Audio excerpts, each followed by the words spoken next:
Oui, je suis tout petit. Oui, je sais que tu m'aimes. Oui, j'accueille tes grâces. Bonjour, chers choisis de Jésus. Heureux sommes-nous de découvrir que nous avons tout simplement à se faire petits et à accueillir l'amour de Dieu. Savoir que Dieu nous aime, c'est très, très reposant de vivre dans cette dimension-là, d'une relation toujours plus intime avec notre Dieu. Aujourd'hui, nous allons avoir le bonheur de reprendre notre rencontre avec Anne qu'on a manqué la semaine dernière à cause des petits problèmes techniques. On va la reprendre. Mais avant, je veux tout de même vous donner la pensée de ce jour. Mon enfant, j'aime te voir accueillir tes moments de souffrance avec docilité pour les vivre et les offrir au Père. Dans chaque moment de souffrance, il y a toujours des grâces particulières pour ceux et celles qui les accueillent et qui acceptent des vivre. Puis la pensée continue en disant « Garde ton regard tourné vers le Père, regarde son amour, regarde sa bonté, sa miséricorde, sa puissance, sa tendresse, sa délicatesse et son œuvre en toi. » Et plus on tourne notre regard vers Dieu, plus notre vie est transformée. Et vous pourrez, pour méditer davantage sa pensée du jour, vous êtes invité à aller ouvrir le message dans le premier volume, le message numéro 96, qui nous dit d'abord que les souffrances et les difficultés que tu vis ne sont que de courts moments de purification et de sanctification. Tout vient pour passer. Et ce ne sont que de courts moments. Et puis, on dit aussi que les souffrances et les difficultés que tu vis sont nécessaires comme la pluie est nécessaire à la plante. Nous savons qu'une plante, pour qu'elle soit belle, elle doit vivre des périodes de noirceur, de pluie, de vent, etc., etc. Eh bien, nous, c'est la même chose. On a besoin de ces souffrances-là. Et c'est de la façon dont on les accueille que ça produit beaucoup de fruits.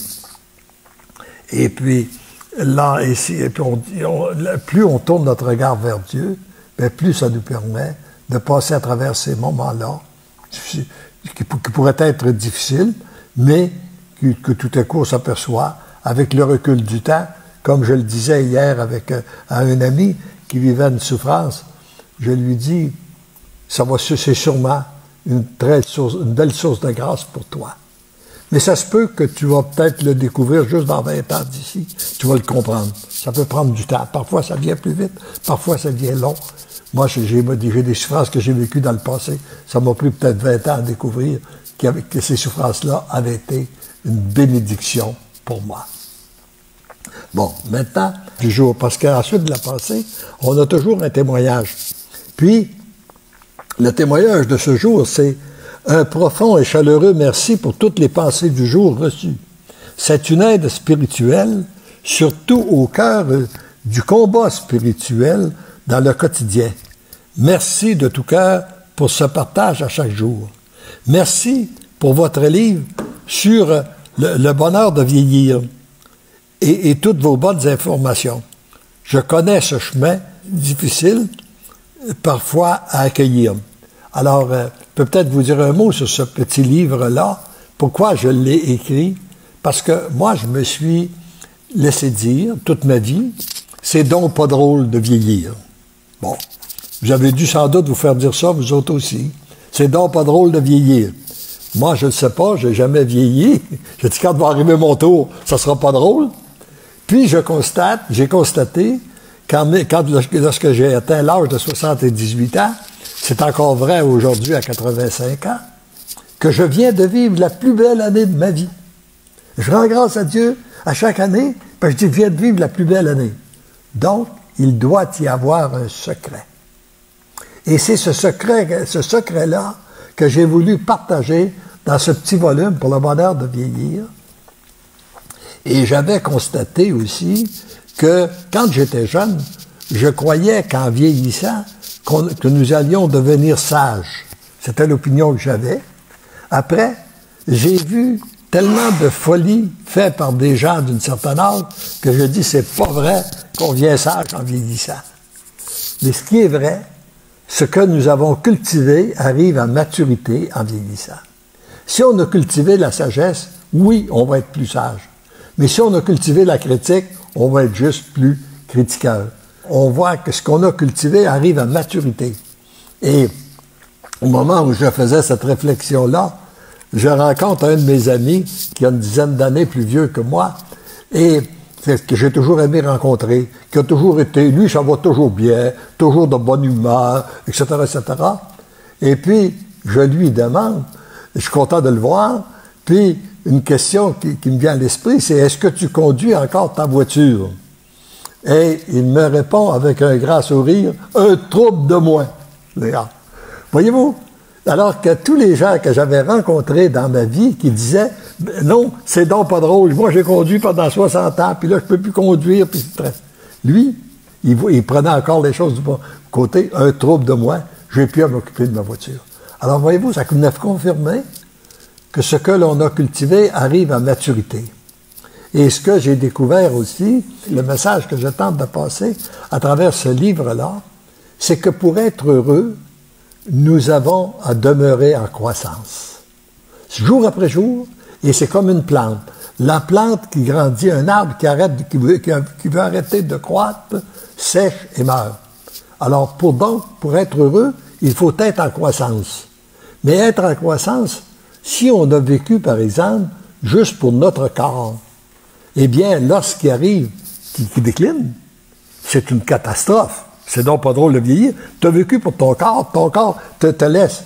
Même si tu as vécu pour ton intellect, tu peux être une bibliothèque ambulante, mais si tu commences à faire de l'Alzheimer, puis ta mémoire fait défaut, puis tout ça, tu peux plus être en croissance. Mais ce qui peut demeurer en croissance toujours, c'est notre vie spirituelle. Lorsqu'on a vécu, lorsque nous vivons pour établir une relation avec Dieu, les souffrances, les difficultés, la santé qui diminue et tout ça, peut être une occasion de croissance. Ce qui a fait dire, par exemple, à un de mes amis, alors que tous ses facultés le laissaient par la suite d'un cancer, il n'y a qu'un mot pour décrire ce que je vis, c'est jubilation. Parce qu'il était dans la croissance. Il voyait ses jours s'approcher de Dieu. Il était dans la croissance avec Dieu. Alors donc, c'est ça pour moi le véritable secret. Pour être de plus en plus heureux en vieillissant, c'est de demeurer en croissance. Et sur le plan spirituel, on n'a jamais fini d'être en croissance. Il y a toujours de la place pour grandir. Il semble que ça va être comme ça pendant toute l'éternité. Et plus on s'approche du cœur de Jésus, de son amour, plus on peut être en croissance. Est-ce que tu peux recevoir... maintenant, est-ce que tu peux être en contact avec Anne? Est-ce que ça fonctionne? Elle est bien présente avec nous ce matin. Malheureusement, mon téléphone ne m'offre pas la possibilité de faire un live avec elle. Donc, on s'excuse infiniment. Mais on a plusieurs personnes qui sont en ligne ce matin, M. Lachance. On a Jésabelle de La Réunion, Patricia, Delphine, Céline, Papier de Valeur, bref, Sabine également, qui nous dit un beau bonjour et qui vous remercie dans le fond pour cette occasion qu'ils ont d'échanger avec vous. Puis je crois que le sujet que vous abordez aujourd'hui est super important parce qu'il y a plusieurs personnes qui craignent cette future étape-là dans leur vie. Et c'est bien là, que vous en parliez ce matin. On a Sabine qui nous dit « Tout à fait vrai, pour être heureux, il faut être en croissance. Donne-moi cette grâce, mon Jésus. » On a également Gabi qui nous dit « Si contente de vous voir et de vous entendre. Je viens d'apprendre que mon fils sera libéré incessamment. Merci de vos prières et de votre présence. » Donc, ce sont les commentaires que nous avons pour le moment. Oui, bon. Alors, lorsque j'ai écrit ce petit livre-là aussi, j'avais fait une réflexion sur deux mots. Ce qu'on cherche dans la vie, c'est le bonheur. Ce qu'on veut pas, c'est le malheur. Bon, tout le monde, on cherche ça. Le bonheur, puis on veut pas le malheur. Par contre, avez-vous remarqué que dans le bonheur, la première syllabe du mot bonheur, c'est bon. Donc, pour obtenir le bonheur, il faut que tu sois bon. Et tu ne peux pas être bon par toi-même si tu n'es pas en relation avec la source même de l'amour qui est Dieu. C'est lui qui nous rend bons et c'est lui qui nous fait goûter au bonheur. Personne ne veut avoir le malheur, mais la première syllabe du mot, c'est mal. Alors donc, si on fait mal, si on agit mal, petit à petit, on se dirige dans un monde de malheur. Je pense que c'est malheureusement souvent ce que nous vivons dans notre société qui a voulu se construire sans Dieu, où les gens se sont laissés aller tranquillement. On a cru que le mal n'existait plus, on a voulu se convaincre que le mal n'existait plus, puis on s'est laissé aller à différentes sources de mal, et tout à coup on s'aperçoit qu'on vit de plus en plus dans le malheur. Les difficultés sont là, les souffrances, etc., sont là pour nous aider finalement à nous replacer sur la vraie route. Moi, je ne crois pas qu'il est nécessaire de descendre dans le fond de la prison pour découvrir Dieu, là, parce que sinon je ne l'aurais pas découvert, parce que je suis jamais allé. Par contre, il y a des gens qui s'apprennent ça pour découvrir, mais ce qui est important, c'est cette relation qu'on a avec Dieu, peu importe où nous sommes, peu importe que nous soyons dans le malheur ou dans le bonheur, c'est que plus on donne notre oui à Dieu, et la façon pour entrer dans ce monde de bonheur, pour entrer dans la relation avec Dieu, le chemin qu'il nous donne à travers la mission des choisis de Jésus, c'est simple, c'est un oui total, inconditionnel et irrévocable. Oui à ce que, d'abord, premièrement, la première oui, c'est oui à ce que je suis tout petit, oui parce que je sais que tu m'aimes, oui, j'accueille tes grâces. Et à la suite de ça, il y a une multitude de oui qu'il faut donner. On pourra les reprendre dans le message. Si vous aimez les approfondir, vous pouvez aller dans le premier volume, le message numéro 86, où on vous donne c'est quoi dire oui à l'amour.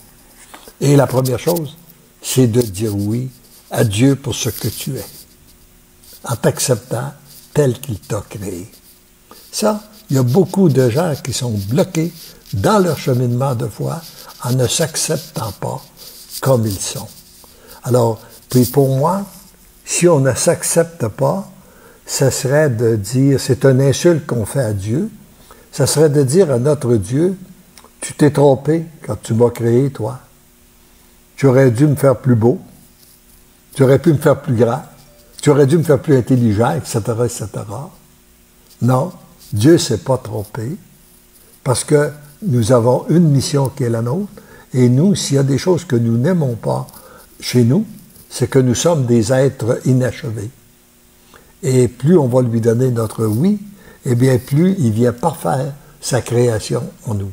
Plus on s'approche de lui, il vient parfaire sa création, et puis moi j'aime dire, il ne nous choisit pas parce que nous sommes aimables, il nous choisit pour nous rendre aimables.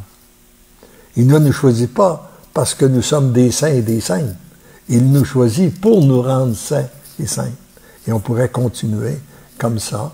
Il ne nous choisit pas parce que nous sommes réellement des êtres d'amour. Il nous choisit pour qu'on devienne des êtres d'amour.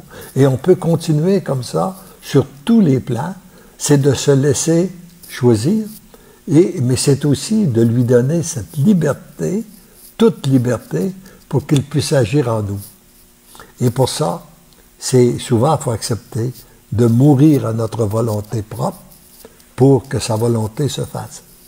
Moi, j'ai aimé faire et refaire la prière souvent, parce que je trouve ça très, très lourd parfois, si c'est ma volonté que je veux réaliser, puis la volonté de Dieu. Puis là, ça me paraît que, oui, mais là, moi je veux ça, mais Dieu veut peut-être pas ça, puis qu'est-ce que c'est que je veux, puis qu'est-ce qu'il veut lui, puis etc., etc. Tandis que je lui demande que ma volonté soit fondue dans la sienne, afin qu'on n'ait plus ce problème-là. Lui qui peut s'exprimer à travers moi, comme il veut, quand il veut, et comme il voudra. Et nous, à ce moment-là, ça nous permet de demeurer en paix, en sérénité, parce que nous savons que nous sommes guidés par lui. Est-ce qu'il y a d'autres commentaires que On a beaucoup d'interactions ce matin, c'est vraiment agréable. On a Raymond qui nous dit « Il faut continuer à prendre la vie du bon côté avec le Seigneur ». On a Sabine qui nous répond également « Tout à fait vrai. Pour être heureux, il faut être en croissance. Donne-moi cette grâce, mon Jésus. » Ensuite, on a Messila qui nous dit « Je vais partager ce message au père de mon ami qui se meurt un tout petit peu et à aussi mes parents pour les encourager. » On a Patricia qui dit « Je témoigne que Jésus agit dans ma vie.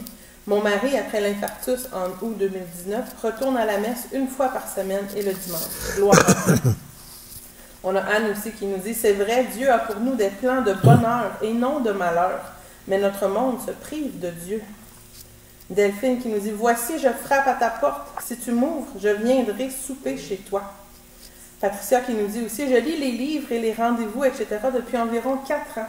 C'est simplement magnifique. Merci à vous, Léandre, d'être assez petits pour que le Seigneur nous enseigne à travers vous. » Et finalement, Céline qui nous dit « Il y a des jours que je trouve difficiles, mais en disant mon acte de contrition, ça me libère. Je retrouve la paix dans mon cœur. Merci Jésus, je t'aime. » Donc, beaucoup de commentaires de la part des gens ce matin. C'est fort intéressant. Et on voit que quand on parle des merveilles que Dieu fait dans nos vies, puis la transformation, on voit bien que ce n'est pas de l'imagination ou de l'illusion. Hein? C'est une réalité. C'est palpable. Nous sommes nombreux. Et moi, je dis, avec tout ce qui se passe, tout ce que je vis, si je ne croyais pas, je serais un idiot. Je n'ai pas dit que ceux qui ne croyaient pas étaient des idiots, là. C'est pas ça que j'ai dit, là. Marquez bien, là. Je dis que si moi, je ne croyais pas, parce qu'avec tout ce que j'ai été témoin de l'agir de Dieu dans ma vie, et que je le suis encore continuellement, jour après jour, avec tous les témoignages que je reçois, si je ne croyais pas, je serais un idiot. Et plus notre foi grandit, plus ça nous permet de nous abandonner à lui. C'est ça, là, c'est le grand chemin, c'est la confiance qu'on a. Et d'ailleurs, ça rejoint aussi ce que nous avait dit Jean-Paul II au tout début de son pontificat. N'ayons pas peur. Trop souvent, les gens ont peur. On a peur que, si on s'approche de Dieu, qu'est-ce qu'il va faire?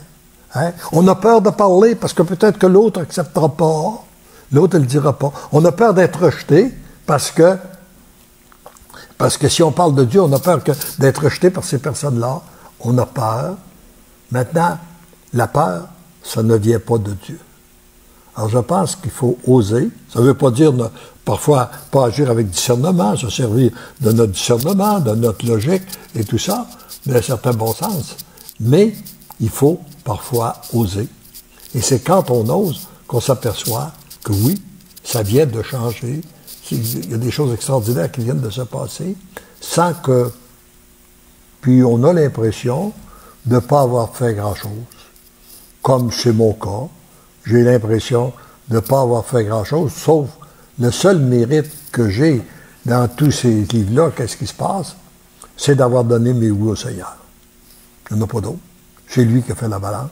Puis c'est qu'est-ce que je constate. Et ce qu'il a fait en moi, il va le faire en vous. Il va le faire peut-être d'une autre façon. Mais chose sûre, c'est que plus on va être nombreux à donner nos oui au Seigneur, à le laisser agir en nous, eh bien plus il pourra agir à travers nous. Et puis il pourra agir autour de nous.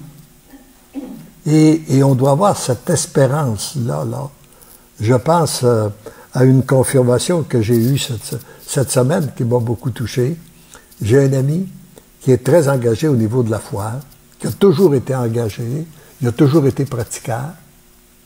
Son épouse ne l'était pas, du tout.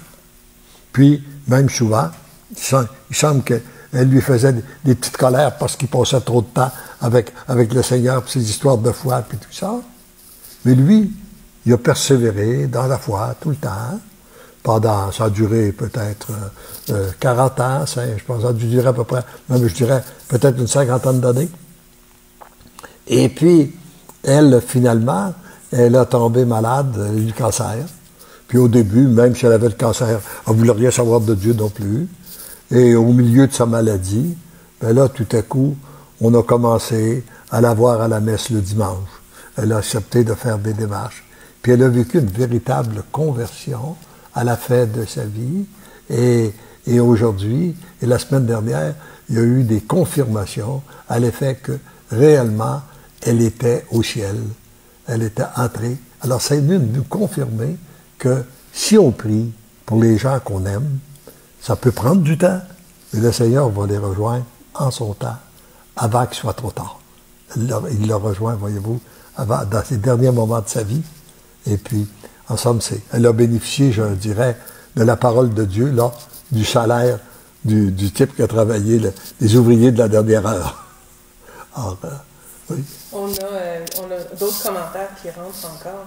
On a Anne qui dit au début, ça nous coûte quelque chose de délaisser nos désirs, mais la volonté de Dieu est toujours meilleure. On a Sabine qui nous dit, oui, on a peur d'être rejeté, humilié. Seigneur, aide-moi à ne plus avoir peur et à m'abandonner à toi. On a aussi Delphine qui nous dit, Seigneur, fais de moi ce que tu voudras, où tu voudras, quand tu voudras. J'ai entièrement confiance en toi, mon Sauveur. Abba Père, je suis à toi, que ta volonté soit faite avec tout mon amour. Et finalement, Anne qui dit, merci pour ce témoignage. Il ne faut jamais oublier que Dieu est le Tout-Puissant.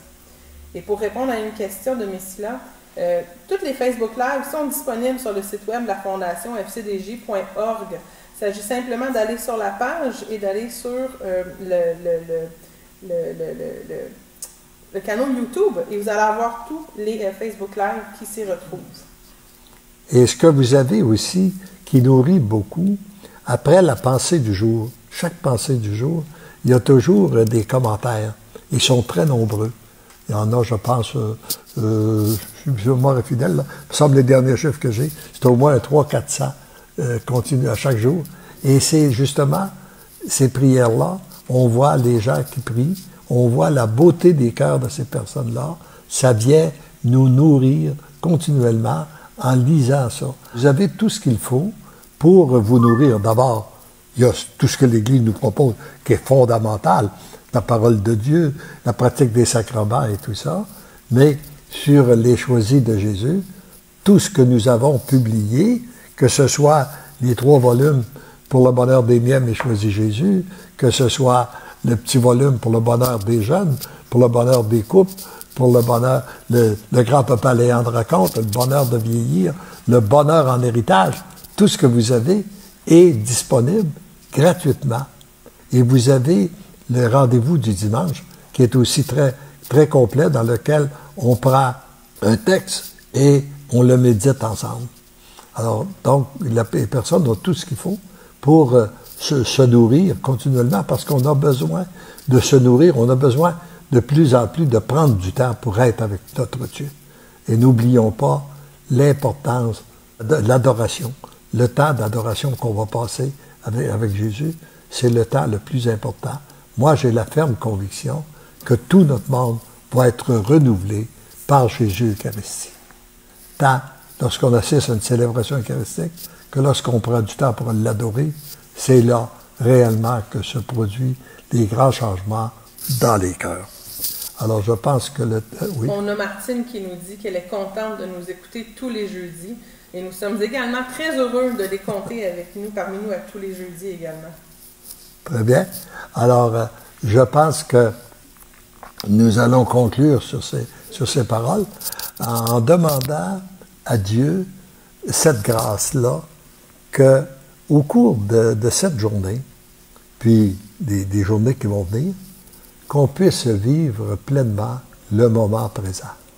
Après avoir demandé à Dieu de pardonner nos fautes, qu'on ne vienne plus nous troubler avec nos bêtises du passé, et qu'il fasse grandir notre foi de façon à ce que nous n'ayons pas à nous préoccuper de l'avenir, mais que nous puissions vivre réellement le moment présent en lui rendant grâce pour ce que nous sommes, pour ce que nous vivons, et qu'ensemble, nous soyons très nombreux à pouvoir dire, parce que l'amour nous aime, nous devenons l'amour. Oui, je suis tout petit. Oui, je sais que tu m'aimes. Oui, j'accueille tes grâces. Oui, je suis tout petit.